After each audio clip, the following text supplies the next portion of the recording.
Well, good morning, everyone, and welcome back to the shop. So we are at the assembly stage. We're getting ready to put things back on the car, and as I promised, we're starting at the tail.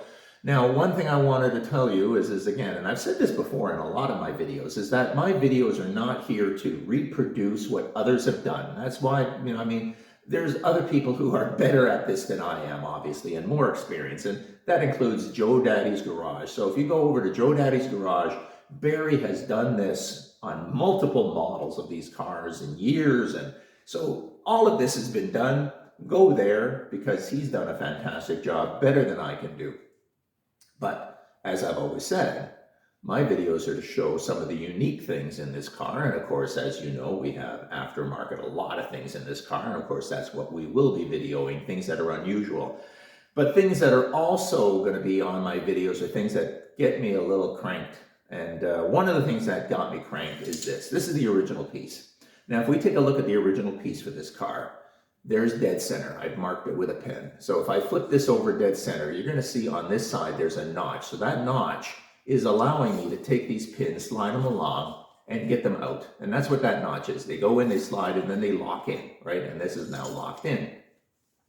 That notch is off center. Makes sense, doesn't it? Well, this new piece, that notch is dead center. So when I drilled this hood originally, because this is an aftermarket hood or trunk, because my original trunk was a mess. So I have to drill all these holes. So what I did I simply take the original trunk and I copied the holes and I drilled them all. And I guess what? That one hole here, dead center, for the original trim piece would have been fine. But with the aftermarket trim piece where they've cut that notch out dead center, this one pin now that's dead center is only holding on half of the trim. It's not holding on the bottom of the trim. Now you might say to yourself, well, Wally, that's not a big deal. Well, you know what? If you can avoid it, well, then don't do it. So if you've got an aftermarket hood, or you have your original hood that has the hole dead center, and you have an aftermarket trim piece, before you paint your car, check to see if that notch is dead center of the trim piece. Because if it is, you now have an opportunity to move that hole, drill it an inch or so to the left or to the right, get it away from the notch, plug the original hole, weld it up if it's an original hood. If it's an aftermarket hood, well, you haven't drilled it yet, so don't drill it. Drill the hole off center, and that way there you don't have to worry about it. But again, that is my one thing. Now, the other thing I want to complain about is, of course, the holes that mount the lettering. So obviously the lettering has little pins on the back, and those pins are what insert through the holes and lock the piece into the hood or into the trunk. Well, you got to drill all these. So again, watch Barry, he did a fantastic job, but what did I do? I took a piece of tape, ran a piece of tape across the entire trunk.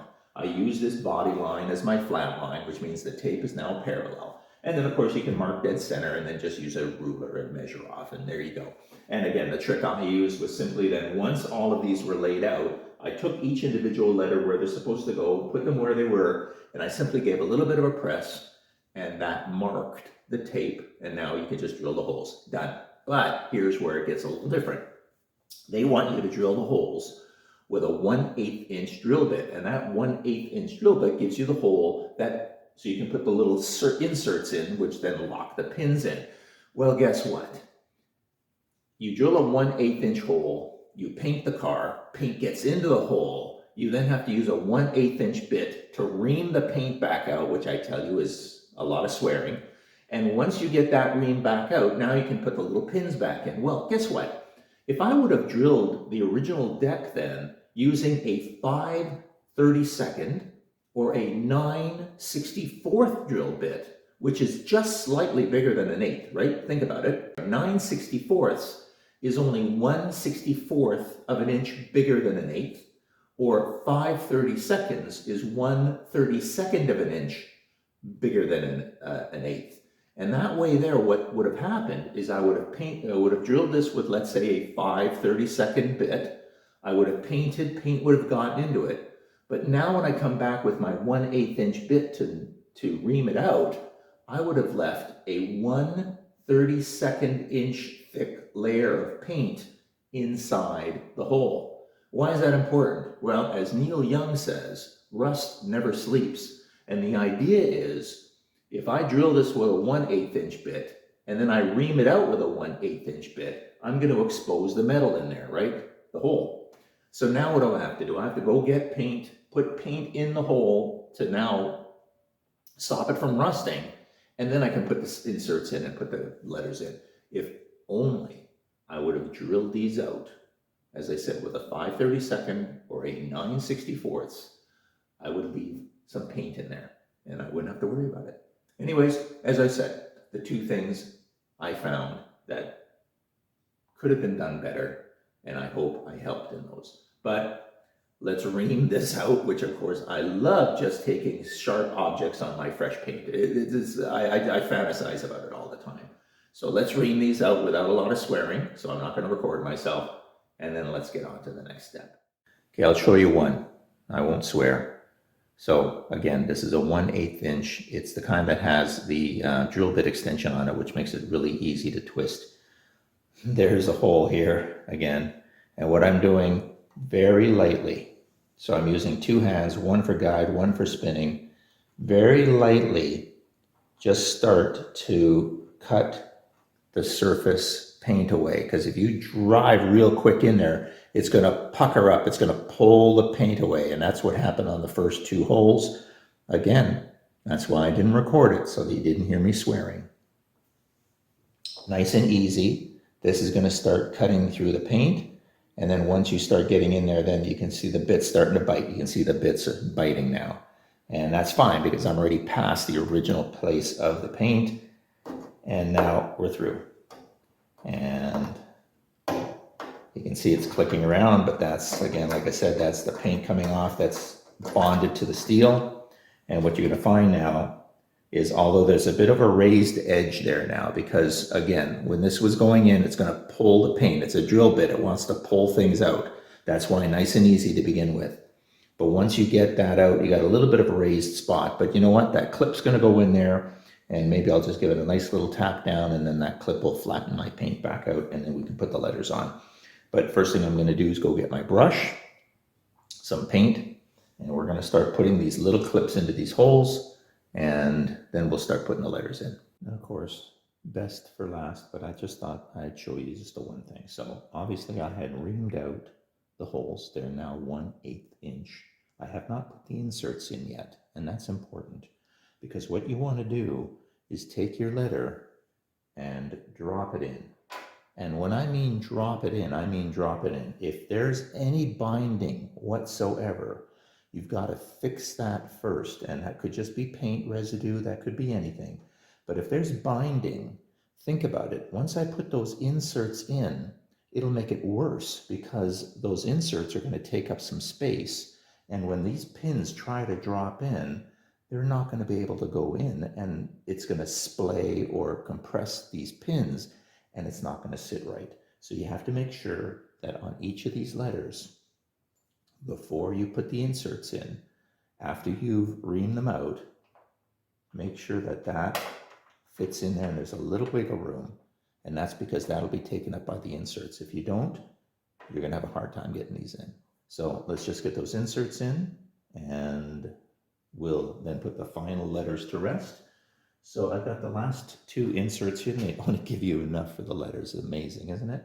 But obviously they go in. Now, what I find is I cannot press them in by hand. They are that tight. So what I've been doing is I took a body hammer, and I actually took a grommet. These are just for electrical use, but you know, it's got a nice tip on the end. It sits nicely on the piece, and then the hammer allows me to tap them in nicely. So here we go.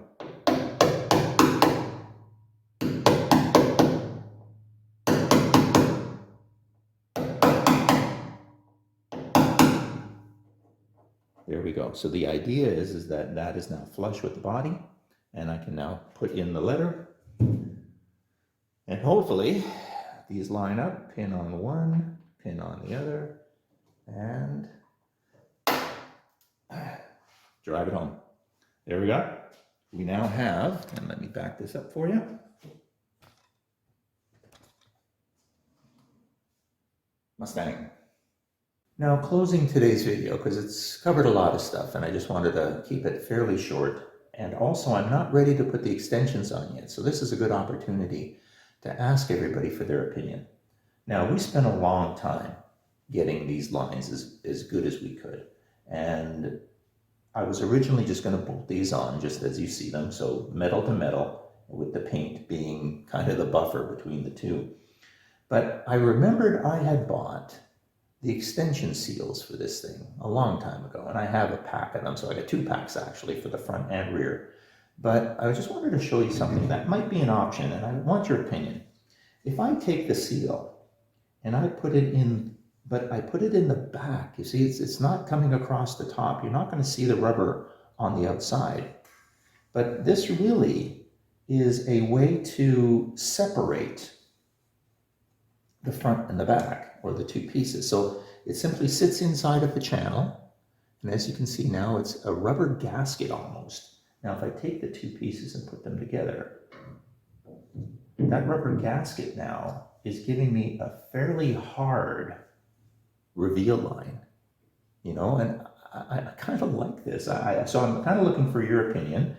Now when I bolt this together, that will compress and it will close this up a bit, but again, I get a nice sharp line here, and now I don't have to worry about these 2 pieces crashing into each other, right? There's going to be that rubber gasket in between.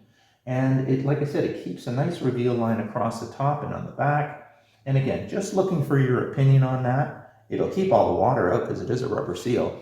But let me know in the comments. I just really, I'm fighting about this one.